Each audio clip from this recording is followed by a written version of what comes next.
Today's Outrider, someone who operates on the fringes or in advance of the main group. Individuals who are pioneering or leading in a particular field, especially those who are seen as ahead of their time or outside the mainstream. Welcome to Outrider in Conversation. I'm David DeFazio, co-founder of Wyoming Whiskey. In this series, I chat with individuals who represent the spirit of Outrider.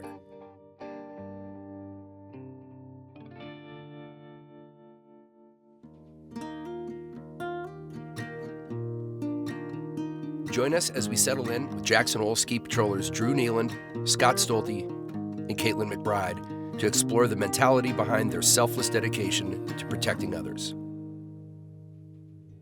One thing that you guys may not know is how I initially introduced myself to the ski patrol. So I moved out here in 1992, and I was a liftee on the old Tiwanaut to start.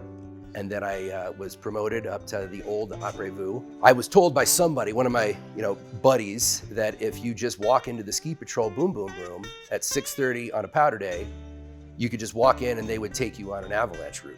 And so imagine me at 21 walking in to the old BBR underneath the tram. Whole room goes silent, and I go, "Hey, I hear you guys will take me up on Avi control if I just ask." And you could imagine the crew in that room looking at me. Did you go? Roscoe saved me after laughing. He goes, "You got some balls, kid. I'll take you." That was my introduction to the patrol. They're out there keeping everybody safe. They are the ones that are opening the mountain on every morning. They're doing their best to mitigate avalanche risk. If you're hurt, they're bringing you down. They're putting you in a sled and getting you to the bottom. If you're lost, like cattle, they bring you back into the herd. They do everything that you need on the mountain, and it's on their watch, and they take that very seriously. So one of the things that I think a lot of people would be interested to hear about is the use of avalanche dogs on the mountain. You guys employ dogs on the mountain. Can you tell me a little bit about what that's like on a day-to-day basis? I'll let Scott tell you about the dog program. He's had a dog in the program. Unfortunately, his most recent dog passed away relatively recently, and if that's putting you on the spot, I don't mean to, but how many handlers have we got? Well, like right now, I think we've got 5 or 6 total. It takes about 2 years to train a dog from a puppy to a full-fledged, certified, validated avalanche dog. The handler picks a dog, gets it themselves, has it from a puppy, and trains it the whole way through. Is a dog with you every day? Yeah. Yep, comes to work every day, every way, and I think a lot of people underestimate how hard that is. We relate it to like bringing a 2-year-old kid to work with you every day. One that poops right down in front of the tram in front of 500 people. It's no guarantee you get a dog and you can work with it for 2 years and it doesn't work. It takes a super high drive dog with, frankly, a lot of personality traits that don't make it a great pet. The best Avi dogs are crazy, right? They're maniacs, and like they're not. That's the dog you want searching for you when you're under the snow, but it might not be the dog you want at home to like cuddle on the couch. The dogs have to learn how to find people in the snow, but they also have to learn how to be at a ski area in the mix of it all and not get distracted. Yeah, not get distracted. Be focused. Be comfortable getting on the chairs and snowmobiles, and we ask a lot of those dogs, and they love it. It's just a game for them. They don't get the gravity of it. They're just like, let's play. Let's find them. Let's go find the human. Yeah. There's got to be moments when you're leaving the station at the top where there's anxiety, where you're worried about something. What would be your biggest concern on one of those mornings? What would be the anxiety source? Oh, that someone's going to get caught in an avalanche.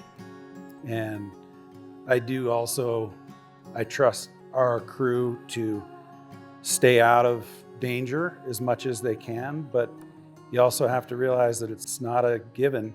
The terrain can be unforgiving and avalanches are unpredictable. That's the piece that's hard to come to terms with. We actually talk about resiliency, and we talk about how to cope with stressful situations and how those interact with your own home situation or with whatever else is going on in your life, and allowing yourself to be vulnerable and talk about those things instead of compartmentalizing them. It's kind of a new paradigm in terms of share that, it, but let's open it up Yeah. and deal with it. yeah, so more of an awareness of resiliency and how to cultivate that, and different tools for doing that. It's a nice cultural change that we've been seeing.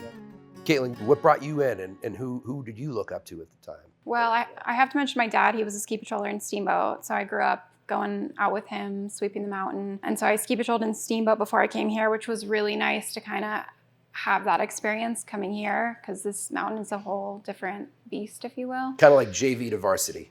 Yeah, of sorts.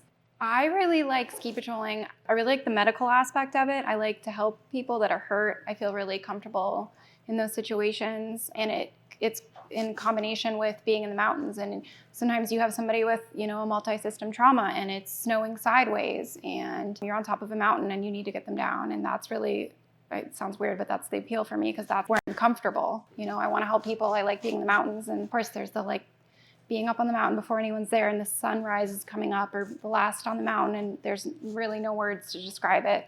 And you get to work with an incredible group of people, which gets to the mentors, where it's so hard to pick one name, because I feel like I have learned so much from everyone I've worked with. Every day you're working with a different group of people, and everyone's kind of teaching you different things, from where you are on the mountain to the safest way to get down to how to handle the explosives. It's really hard to pick out names, because it's everyone. We all kind of work as a team and look out for each other, and it's really special.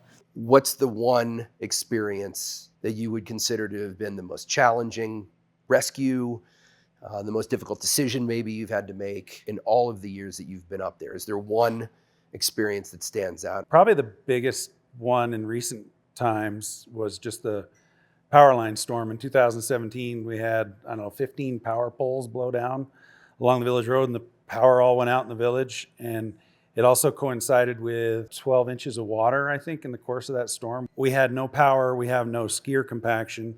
We had a huge storm. We had the tram because there's an auxiliary power, but we had to go out and mitigate the hazard, because if we didn't, we were looking at damage to infrastructure on the mountain. We were looking at large-scale destructive avalanches.